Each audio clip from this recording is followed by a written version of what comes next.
Hi friends, வாங்க இன்றைக்கி அருமையான ஒரு பரங்கிக்காய் வச்சு ஈஸியான ஒரு சாம்பார் தான். பருப்பு போட்டு அரைச்சி விட்டு வைக்கலாம். நல்லா டேஸ்ட்டாக இருக்கும். இட்லி, தோசை, சப்பாத்தி எது கூட நானும் வச்சு சாப்பிட்றாங்க. அருமையாக சாதத்து கூட பிசைஞ்சு சாப்பிடும்போது அவ்வளோ அருமையாக இருக்கும். வாங்க இது எப்படி செய்கிறதுன்னு நம்ம வீடியோக்குள்ளே போய் பார்க்கலாம்.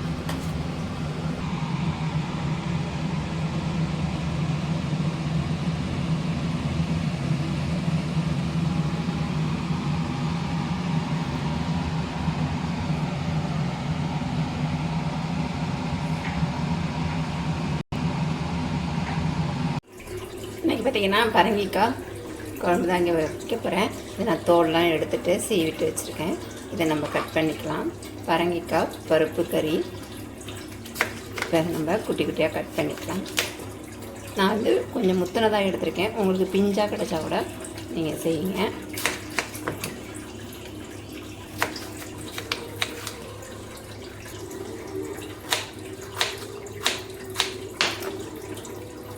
இந்த மாதிரி பீஸாக எல்லாத்தையும் கட் பண்ணி எடுக்கலாம்.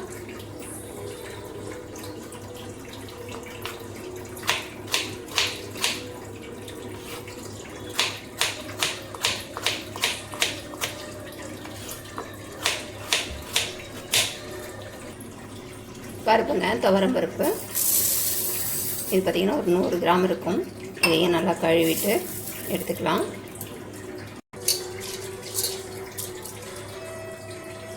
பருப்பு நல்லா கழுவிட்டு வந்தாச்சு.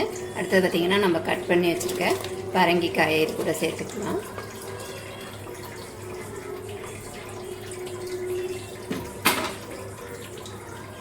கூடவே பூண்டு நான் 2 பச்சை மிளகா உடித்து வச்சுருக்கேன். அதேமாரி சின்ன வெங்காயம் உரித்து வச்சுருக்கேன். இதையும் இது கூட சேர்த்துக்கலாம். அடுத்தது பார்த்திங்கன்னா 2 தக்காளியை கட் பண்ணி வச்சுருக்கேன். அதையும் இது கூட சேர்த்துக்கலாம். அடுத்தது கொஞ்சமாக மஞ்சள்தூள் சேர்த்துக்கலாம்.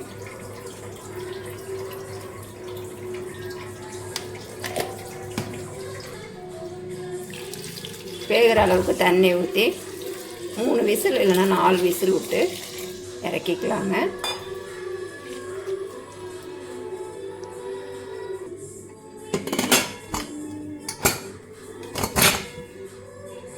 நம்ம விசில் ஆறத்துக்குள்ளே இதுக்கு தேவையான மசாலா அரைச்சிக்கலாம். ஒரு 2 ஸ்பூன் எண்ணெய் ஊற்றிட்டு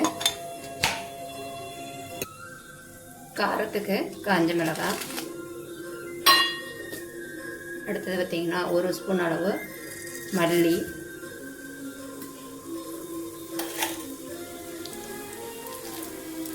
ஒரு ஸ்பூன் அளவு கடலைப்பருப்பு,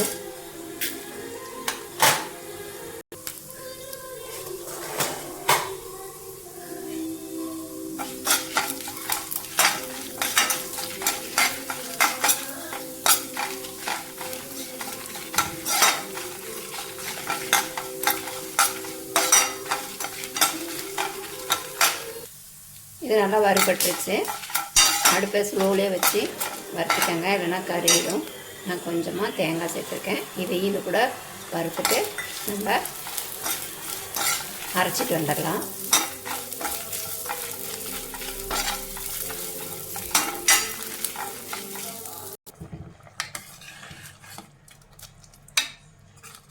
பாருங்க, நம்ம வேக வச்ச பருப்பும் பரங்கிக்காயும் நல்லா வெந்துருச்சு. இந்த மாதிரி இதை மசிச்சு விட்ருங்க. ரொம்ப மைய மசிக்காமல் ஒன்றும் பாதியமாக.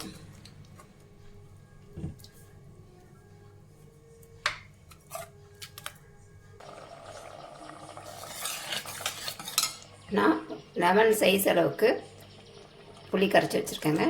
இதையும் சேர்த்துக்கலாம். கொஞ்சமாக புளி சேர்த்துக்கோங்க. அடுத்தது பார்த்திங்கன்னா நம்ம வறுத்து அரைச்ச மசாலா, இதையும் இது கூட சேர்த்துக்கலாம்.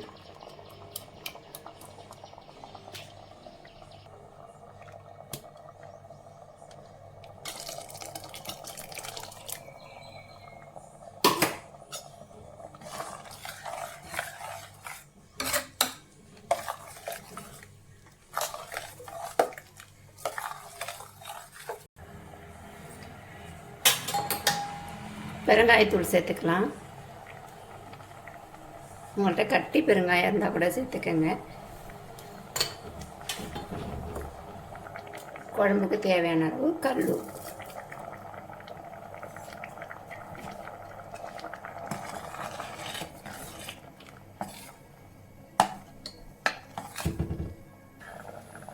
இது நல்லா கொதிச்சிருச்சு. இதுக்கு ஒரு தாளிப்பு கொடுத்துக்கலாம்.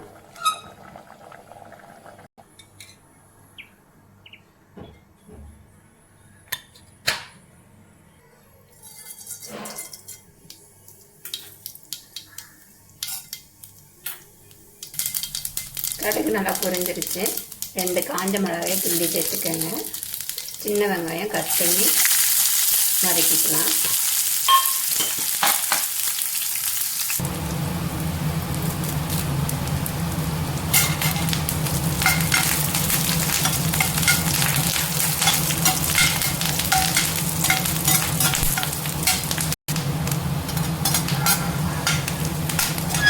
நல்லா வதங்கிடுச்சு. நம்ம குழம்புல சேர்த்துக்கலாம்.